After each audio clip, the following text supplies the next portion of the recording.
आज मैं आई हूँ क्लास 10th के ये वीडियो को लेके, जो कि आपका द वेरी फर्स्ट चैप्टर है a letter to God. A letter to God के ऊपर ऑलरेडी फुल एक्सप्लेनेशन मेरे वीडियो अपलोडेड है मेरे चैनल पर, आप उसे जरूर चेकआउट करिए।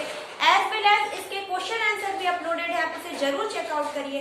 अगर आपने उस वीडियो को अब तक नहीं देखा है तो उसके लिंक मैं इसके डिस्क्रिप्शन बॉक्स में मेंशन कर दूंगी। लेकिन ये वीडियो बेसिकली होने वाला है समरी के लिए कि अब एग्जाम होने वाले हैं, मोस्ट प्रोबेबली अब 1 to 2 मंथ्स आपके लेफ्ट है एग्जाम को पूरी तरह से प्रिपेयर करने के लिए। 4 मई और 6 मई से 10th और 12th के रेस्पेक्टिवली एग्जाम शुरू होने वाले हैं।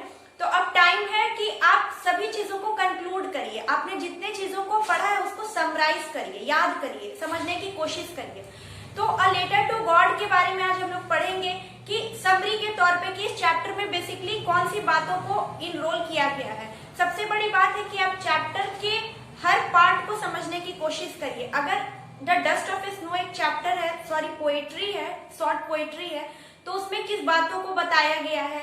अगर बोली चैप्टर आपके क्लास 10th में है तो उसमें किस बातों को बताया गया है। सारी चीजों को याद रखना बहुत जरूरी है ताकि क्वेश्चन आंसर में कोई प्रॉब्लम क्रिएट ना हो। अगर आपको सारे टॉपिक्स क्लियर होंगे तो क्वेश्चन आंसर आप रीराइट इजिली कर सकेंगे, उसे आपको याद करने की जरूरत नहीं पड़ेगी।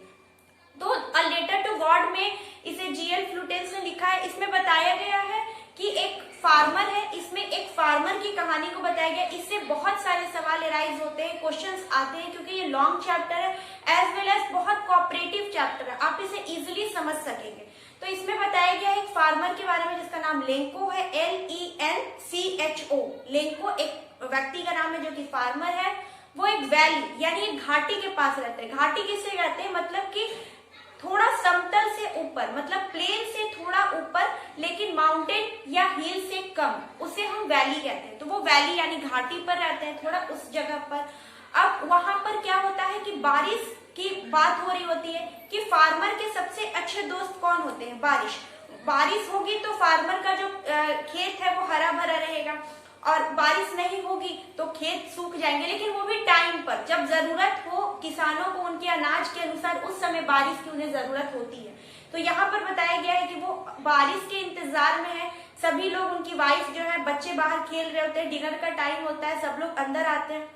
अचानक से तेज बारिश शुरू होती है, और ये बारिश कोई आम बारिश नहीं थी, ये रेनफॉल नहीं था, ये हेल स्टॉर्म था। हेल स्टॉर्म का मतलब होता है आंधी तूफान, गोला, जिसे बर्फ का गोला गिरना कहते हैं। पूरी तरह से आइस स्नोफॉल होने लगा था। तो ये डेंजरस हो जाता है। किसानों को जरूरत होती है बारिश की, लेकिन बारिश अगर गोले के फॉर्म में यानी आइस के फॉर्म में गिरने लगे, स्नोफॉल होने लगे, हेल स्टॉर्म होने लगे, तो वो डेंजरस हो जाता है। 5 पैसे 10 पैसे इस तरह के सिक्कों के फॉर्म में वो गिर रहा था, जैसे बड़े बड़े वो शेप में गिर रहा था। तो उससे फसलें जो थी वो बर्बाद हो रही थी, जैसे मेज था, मक्का जिसे कहते हैं, या फिर जो भी उनके फूल लगे थे, जो भी लगे थे, वो तेज झोंके की वजह से टूट रहे थे।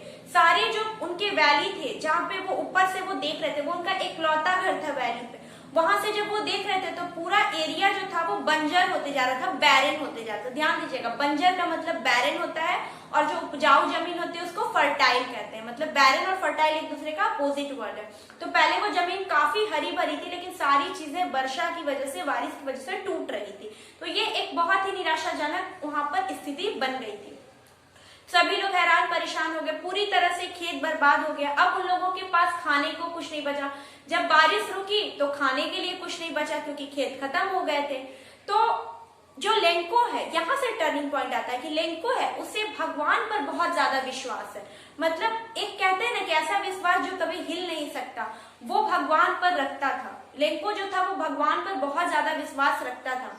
वो पोस्ट ऑफिस गया, उसने एक लेटर लिखा, उसमें उन्होंने 100 पेसोस की डिमांड की। पेसोस एक करेंसी है, तो 100 पेसोस की डिमांड की ताकि वो फिर से फसल बो सके और उसके साथ साथ अपने खाने पीने का बंदोबस्त वो कर सके।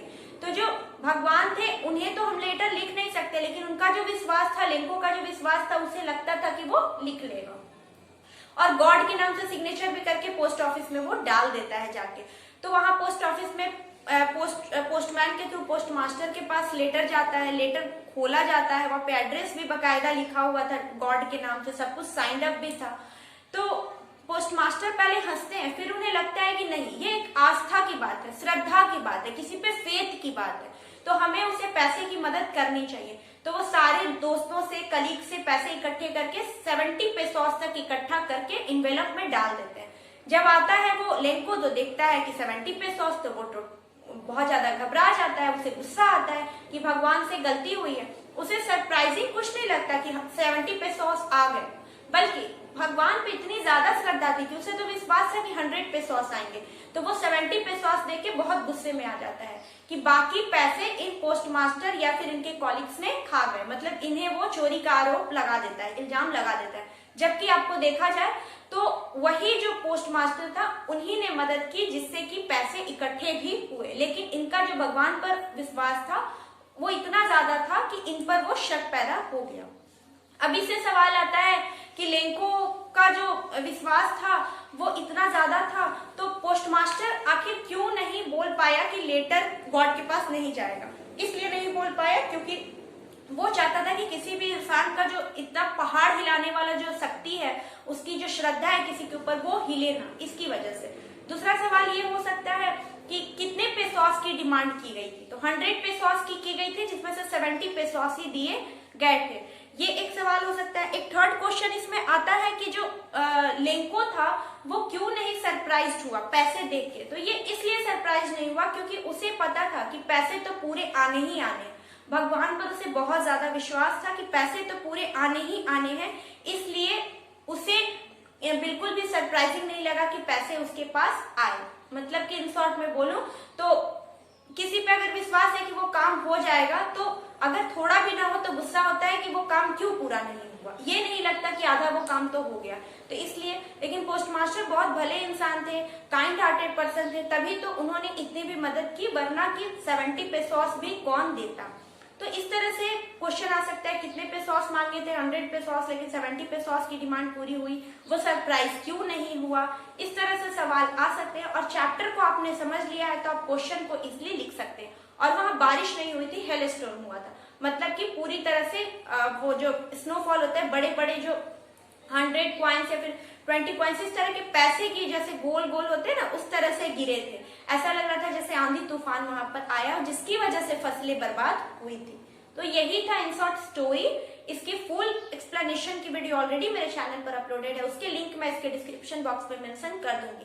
As well as class 10th 12th के बच्चे को ये जानना बहुत जरूरी है कि उन्हें क्या पढ़ना है और क्या नहीं पढ़ना है, जो भी 30% सिलेबस रिड्यूस किए गए हैं। और एग्जाम कब से होने वाले, इन सब के लिए सेपरेटेड वीडियो मेरे चैनल पर अपलोडेड है, उसके लिंक मैं इसमें मेंशन कर दूंगी, आप जरूर चेकआउट करिए।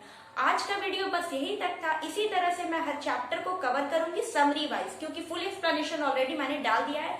समरी कवर करूंगी ताकि आप इसे 5 मिनट 10 मिनट का वीडियो सुन सके और पूरे क्वेश्चन आंसर को भी अपने फॉर्मेट से तैयार कर सके। आज का वीडियो बस यही तक था। आई होप वीडियो से आपको हेल्प मिला हो। अगर हेल्प मिला हो और वीडियो पसंद आया है तो इसे लाइक करें, शेयर करें अपने ग्रुप में, अपने दोस्तों के साथ, अपने क्लासमेट्स के साथ। चैनल को सब्सक्राइब जरूर कर दें, वाटिका इंग्लिश क्लासेस, इसे सब्सक्राइब करें, बेल आइकन पर क्लिक जरूर कर दें ताकि मेरे अपडेटेड वीडियोस टाइमली आप तक पहुंच सके, आपको उसी समय उसकी नोटिफिकेशन मिल सके। मैं मिलती हूँ नेक्स्ट वीडियो में। थैंक यू सो मच और बेस्ट ऑफ लक। अपनी तैयारी जारी रखें, एग्जाम में अब ज्यादा समय नहीं बचा।